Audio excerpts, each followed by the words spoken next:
ትላንትና የኔን በ150 ብር የገዛሁትን ሽቶ ተቀብቼ ሀብታም ቤት ሲሄድ ማን ነው እዚህ ቤት የፈሳው ብሎ ሙድ ያዙብኝ ይላል።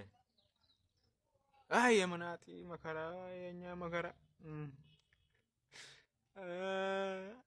አዶናይ ሳይሆን መያዝ ያለበት የጃኒን መቀመጫ መርምሩልኝ። የጃኒን መቀመጫ ላይ የሆነ ችግርማ አለ። እሷን የቀመሰው በሙሉ ወደ ሸቤ መጨረሻው የቅሊንጦ የሆነ ነው እና ያኛው ሲፈታ የኛው መግባት ማለት ምን ማለት ነው? ስለዚህ የድሮ ፍቅረኛ ወይ ራግማት ነው ወይ አስተግሞባታል። ስለዚህ እሷን መርምሩልኝ፣ መርምሩ። ምን ጉድ ነው?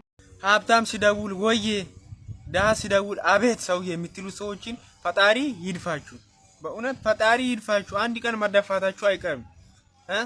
ሰው ወዶ ነው እንደ ቺሳነቱን የመረጠው። ሰው ወዶ ነው እንደ መናጤ ሆነው ወዶ አይደለም። አጫብጫቢዎች አሽቃባጩላ ማለት ነው። ህይወታችሁ በሙሉ የሆነ ሰካራም የረገጠ ጣሳ ይሁንባችሁ። በእውነት ጣሳው ዳስ አሽቃባጭ አንድ ቀን ያልፍልኛል እኮ ያልፍልኛል አንድ ቀን።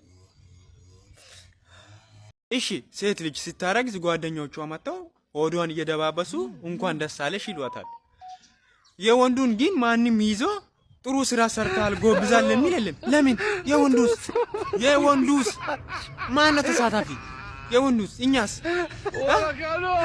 ማን በረከመው ነው? ባል የለሽ ስራ የለሽ፣ በዛ ላይ ደግሞ እድሜሽ 30 ጥሷል። በዛ ላይ ደግሞ የሰው ብድር አለብሽ እና እንደዛ ከሆነ አስፋልት ስትሻገሪ ለምንድን ነው ግራ ቀኝ የሚታዩ? ዝም ብለሽ ይላል